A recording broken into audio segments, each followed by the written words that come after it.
안녕하세요. 저는 올해 30대 남자입니다. 얼마 전부터 새로운 인생을 살고 있어요. 다들 저희 이야기를 들으시고 너무 섣부른 선택을 했다고 생각하실 수도 있지만, 현재로서는 과거에 대한 후회가 없고 지금 너무 만족합니다. 처음에는 시간 낭비한 것 같고 정말 힘들었지만, 그래도 다 지나가긴 하더라고요. 시간이 약이라는 말이 맞는 것 같습니다. 어릴 때부터 저는 넉넉한 가정환경 속에서 자라왔어요. 외동아들이고 저희 어머니와 아버지가 가지고 계셨던 건물과 땅이 여러 개 있었기에 어릴 때부터 하고 싶은 거 다 하고 먹고 싶은 거 다 먹고 자랐습니다. 그리고 두 분이 금슬도 너무 좋으셨고 외동아들이라 사랑도 독차지할 수 있었죠. 돈이 많으면 가정의 불화가 잘 생긴다고 하는데, 저희 집은 전혀 그런 게 없었고 오히려 넉넉해지니까 주의를 잘 챙기게 되더라고요. 그래서 저는 행복한 가정 환경에서 자라왔습니다. 그리고 나이가 들면서 건물도 여러 개 물려받았고, 아버지가 예언을 되게 잘하셔서 아버지가 추천하신 곳에 건물을 사면 몇 년 뒤 가격이 엄청 올라가 있었죠. 그래서 날이 갈수록 더 넉넉해졌고 홀로 서기도 금방 했습니다. 부모님께서 그래도 학생으로서 공부는 놓지 말아야 한다고 하셨기에 악착같이 공부해서 나름 좋은 대학교도 졸업했어요. 그리고 군대를 다녀오고 카페를 차려보고 싶어서 카페 사장님이 되었습니다. 돈벌이를 위해서 한다기보다는 취미생활로 카페 사장님을 하게 됐죠.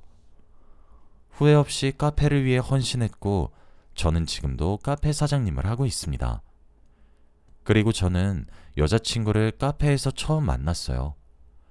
카페를 연 지 얼마 되지 않았을 때에는 손님이 별로 없어서 저 혼자 감당이 가능했지만, 시간이 지날수록 다들 저의 정성을 아셨는지 손님이 늘더라고요. 그래서 알바생을 고용해야 했습니다. 그때 저희 카페에 지원한 알바생이 바로 여자친구였어요. 그 여자는 지극히 평범하고 일도 잘했습니다. 저와 나이 차이는 3살 정도밖에 나지 않았지만 동생이라고 느껴지지 않을 만큼 성숙했죠. 지금은 취업 준비를 하면서 아르바이트를 한다고 했고, 저는 그녀가 마음에 들었습니다. 그래서 열심히 직진을 했던 것 같아요. 잘 챙겨주고 퇴근 후 집도 데려다주고 하면서 카페 사장님 말고 남자로서 그녀에게 다가갔죠. 다행히도 이것이 먹혔는지 그녀도 저에게 마음을 열어주었습니다. 당연히 제가 또래에 비해 넉넉한 형편이라는 티를 전혀 내지 않았어요. 평범한 20대 중후반의 연애처럼 검소하게 했습니다. 여자친구가 자신과 같은 형편인 줄 알고 매일 저렴한 음식만 먹으면서 데이트를 했어요. 제가 비싼 걸 사주고 싶어도 절대 얻어먹는 성격이 아니었고, 제가 선물을 해주면 며칠 뒤에 비슷한 가격대로 선물을 해줘서 선뜻 뭘 해줄 수 없었습니다. 제가 여유 있는 사람이라고 밝히고 싶었지만 저의 재력을 보고 곁에 있는 사람들이 많아서 최대한 밝히는 것을 미뤘어요. 저희는 평범한 연애를 계속했고, 저는 이렇게 검소하고 저보다 더 배울 점이 많은 이 여자를 놓치고 싶지 않았습니다. 시간이 지날수록 더 좋아졌고 30대가 되니까 결혼이 하고 싶어지더군요. 카페도 어느 정도 자리를 잡았고 여자친구는 일반 회사에 계약직으로 취직을 했기에 얼른 결혼을 하고 싶었습니다. 솔직히 말하면 저와 결혼하면 여자친구가 일을 하지 않아도 되었기에 힘든 일을 하루라도 더 일찍 그만두게 해주고 싶은 마음도 있었죠. 둘 다 오래 연애했으니 저는 프러포즈를 하려고 했습니다. 비싼 다이아를 해줄지 아니면 남들이 다 아는 반지를 해줄까 하다가 일반적인 결혼 반지를 주었어요. 화려한 걸 오히려 부담스러워할 것이라고 생각했거든요. 반지를 주면서 멋지게 프러포즈를 했고, 다행히도 여자친구는 저의 청혼을 받아주었습니다. 저희는 평생을 함께하기로 약속했죠. 그런데 그날 저녁 화장실을 잠깐 갔다 왔는데 여자친구가 누군가 전화를 하고 있는 것을 듣게 되었습니다. 방문 안에서 저에 대한 이야기를 상대에게 하는 것 같았고, 저는 방문 밖에서 전화가 끝나기를 기다리며 듣고 있었죠. 그런데 여자친구는 제가 생각지도 못한 말을 하고 있었어요. 돈이 있었으면 더 크고 좋은 반지로 해줬으면 좋았을 텐데. 그래도 돈이 없어서 못한 거니까 내가 이해해줘야지. 전화를 하고 있는 사람에게 반지에 대한 이야기를 하고 있었죠. 저는 여자친구가 부담스러워할까봐 일부러 작은 반지로 한 거였는데 제가 여자의 마음을 너무 몰랐던 것 같습니다. 그땐 제가 너무 바보 같았고 조금 후회를 했죠. 하지만 결혼하고 나서는 제가 정말 어떤 여자들보다도 제일 멋지고 좋은 반지를 다시 해주겠다고 혼자 속으로 다짐했어요. 저희는 이제 결혼 준비를 제대로 하기 위해 양가 부모님께 인사를 드리러 가기로 했습니다. 우선 저희 집 먼저 가기로 했어요. 한 번도 저희 본가에 가본 적이 없는 여자친구는 저희 집에 들어가서 정말 놀라워했습니다. 밖에서만 봐도 워낙 좋고 화려한 집이니 말이죠. 저희가 살고 있는 아파트에는 연예인분들도 많이 살고 정치인들도 많이 살아요. 그만큼 다들 살고 싶어 하는 곳입니다. 그리고 저는 아직 놀라기 이르다며 솔직히 저에 대해 다 말했어요. 사실은 제가 이런 건물들을 가지고 있다고 말이죠. 여자친구는 한 번 더 놀라며 어떻게 자신을 속일 수 있냐고 했지만 저는 결혼을 결정한 사람에게만 알려주고 싶었다고 솔직히 말해주었어요. 여자친구도 저의 이야기를 듣고 이해한다고 해주었습니다. 그리고 저희 집에 부모님께 인사를 드리러 갔죠. 저희 부모님은 저보다 더 제 여자친구를 좋아하셨어요. 외동아들이라 애교가 없는데 제 여자친구가 싹싹하게 어른들에게도 잘하고 예의도 발라서 부모님이 너무 좋아하셨습니다. 식사 자리 내내 너무 즐거웠고 벌써부터 며느리라고 부르시더라고요. 인사를 드리고 집에 데려다 주면서 여자친구가 저에게 말을 했습니다. 시부모님들 너무 좋으신 분들 같다며 꼭 행복하게 살자고 말이죠. 저도 그러자고 했고 결혼과 동시에 일을 그만두라고 했습니다. 평생 여자친구와 해보고 싶던 거 다 해봐도 몇십 년이 부족할 정도였으니 말이죠. 여자친구도 알겠다고 한 뒤 집으로 돌아갔습니다. 저는 결혼 허락이 당연히 쉬울 줄 알았어요. 며칠 뒤 여자친구의 집으로 가서 결혼 허락을 받기 전까진 말이죠. 저는 잔뜩 긴장을 하고 여자친구네 집으로 갔습니다. 과일 바구니와 홍삼 등등을 챙겨 인사를 드리러 갔죠. 그런데 여자친구네 부모님 두 분 다 저를 반기지 않으셨습니다.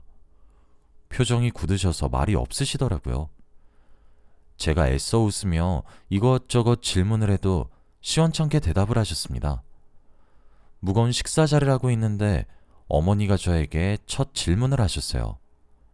그래서 카페 사장이라고? 제가 그 질문에 그렇다고 대답을 하니 아버님과 어머님의 표정이 더 굳어지셨어요. 그리고 어머니는 아이고 늙으면 뭐래 먹고 살고 라며 혼잣말을 중얼거리셨습니다. 카페 사장이 제 본업이신 줄 알고 아마 나이가 들면 오래 못한다는 걸 생각하신 것 같아요. 분위기가 갈수록 더 침울해져서 이대로 가다가는 결혼 허락을 전혀 못 받을 것 같더군요. 그래서 결국 제가 가지고 있는 건물에 대해서 말씀드렸습니다. 그리고 카페는 심심해서 취미생활로 하고 있다고 했죠. 무엇보다도 결혼과 동시에 여자친구 직장을 그만두게 하고 둘이서 행복하게 살겠다고도 말씀드렸습니다. 그런데 제가 이 이야기를 하자마자 어머니의 눈동자가 바뀌었습니다. 갑자기 초롱초롱해지면서 저에게 폭풍 질문을 하시더라고요. 어디서 사는지, 부모님은 뭐 하시는지 등등 말이죠.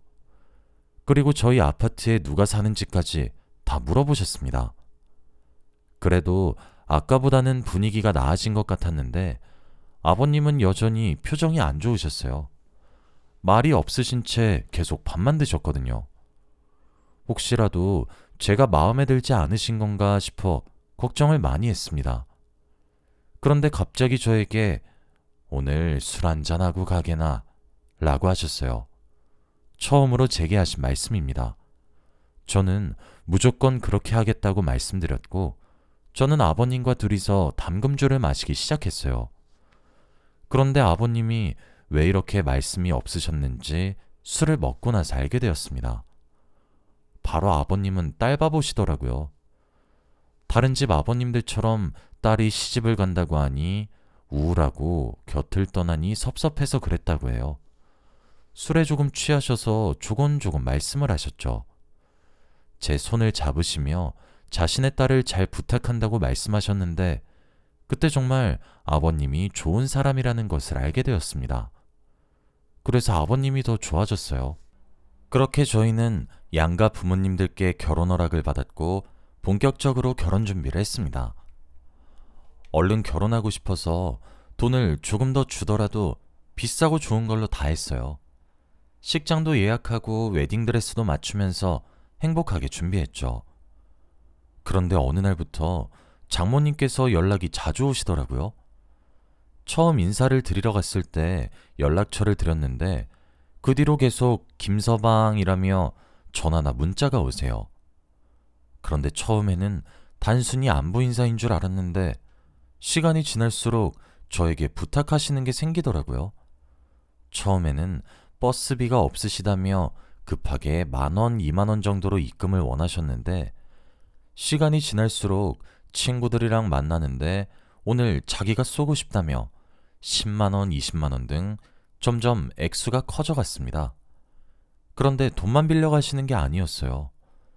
저와 아내가 결혼 준비를 하고 있으니 예물은 뭘로 할 거냐, 혼수는 어떻게 할 거냐고 하셨죠. 그리고 제가 제일 놀랐던 건 신혼집은 제가 가지고 있는 건물 중에서 제일 좋은 데로 들어가는 거냐며, 그럼 남자인 제가 집을 해오는 게 아니라 원래 있던 집에 들어가는 거니 아내가 해오는 혼수는 저와 반반을 해야 하는 게 아니냐고 하더라고요. 저는 아예 처음부터 제가 가지고 있는 집에 들어갈 생각이 없었습니다. 더 좋고 예쁜 집들이 많아서 신혼집을 따로 구할 생각이었어요. 그런데도 그렇게 당당하게 말씀하시니 조금 당황스러웠습니다. 누군가에게 말하고 싶었지만 장모님께서 아무에게도 말하지 말아달라고 하셔서 저 혼자만 알고 있었어요. 그런데 빌려가시는 액수가 날이 갈수록 커지고 예물을 어떤 걸 원하시는지도 다 말하시니까 이건 누군가에게 말해야겠더라고요. 그래서 고민 끝에 아내에게 말했습니다. 저 혼자 끙끙 앓고 있던 거라 아내에게 말하면 아내가 제 편을 들어줄 줄 알았어요. 제 상식선에서는 어머니가 잘못하신 거라고 생각했거든요. 그런데 아내는 제 예상을 벗어난 말을 했습니다. 그 정도는 해줄 수 있지 않아? 저는 그 말을 듣고 조금 충격적이었어요. 연애를 할 때 아내 모습은 온데간데 없었거든요. 검소하게 굴던 예전의 모습은 전혀 없어졌고 이제는 제 돈이 자신의 돈인 것 마냥 흥청망청 쓰고 다녔습니다. 그리고 진작에 퇴사도 했고요. 아내는 장모님 편이었고 돈도 계속 빌려주고 예물도 원하는 걸로 해드리는 게 원래 사위의 도리라며 그냥 해주라고 했습니다. 아내는 예전의 모습과 많이 달라졌고 결혼식이 점점 다가올수록 씀씀이도 커졌어요. 제 카드를 쓰고 있었는데 제가 알던 검소함은 이미 사라진 지 오래더라고요. 솔직히 그때 결혼을 다시 한 번 더 생각해봐야 하나 했습니다. 그리고 저희는 상견례를 했어요. 양가 부모님들이 처음 뵙는 자리여서 많이 떨렸습니다. 나름 유명하고 좋은 한식당으로 예약을 했죠. 그리고 식사 자리를 가지는데 장모님께서 축하할 게 있다고 하시더라고요.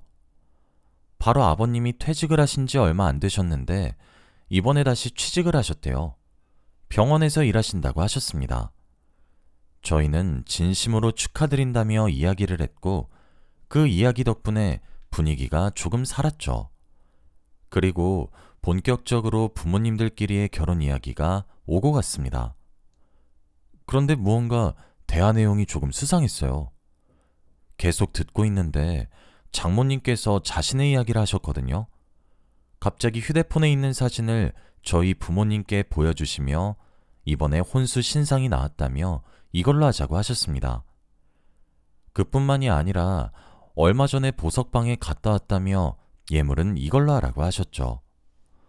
원래 혼수와 예물은 저희 마음인데 이렇게 달라고 하시니까 조금 당황스러웠어요. 저보다 부모님께서 더 놀라셨고 어찌할 바를 몰랐습니다. 옆에서 장인어른도 부끄러우셨는지 장모님을 뜯어 말리더라고요. 그런데 장인어른의 만류에도 불구하고 장모님은 계속 사진을 보여주시며 이걸로 사달라고 했습니다. 장모님과 장인어른이 계속 투닥투닥 거리시다가 결국 장모님께서 한마디 하셨어요. 당신 왜 그래? 우리 귀한 딸 데려갔으면 이 정도 내야지. 저 사람들한테 어차피 이거 껌값이야. 그 말을 듣고 저희 부모님은 표정이 완전히 굳으셨습니다. 분위기가 많이 죽었는데 장모님은 아이고 김서방, 혹시 결혼하면 나중에 우리 딸한테 건물 하나 줄라나? 우리 딸이 자네 믿고 일도 간뒀는데 뭐 하나라도 있어야 하지 않겠어? 라고 웃으면서 말씀하셨죠. 저도 물론 아내한테 나중에 선물로 건물을 하나 줄 생각이었습니다. 저와 결혼해주고 저 믿고 직장을 관둔다는 게 쉬운 일이 아니잖아요. 그런데 당연하다는 듯이 먼저 말씀을 하시니까 너무 당황스러웠습니다. 저희 부모님은 도저히 못 들으시겠는지 결국 자리를 박차고 일어나셨어요. 나가려고 하니 장모님이 아직 식사 안 끝났는데 왜 일어나세요?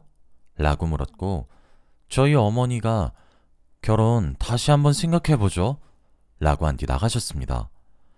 장모님은 예의 없다, 싸가지 없다 욕을 하셨죠.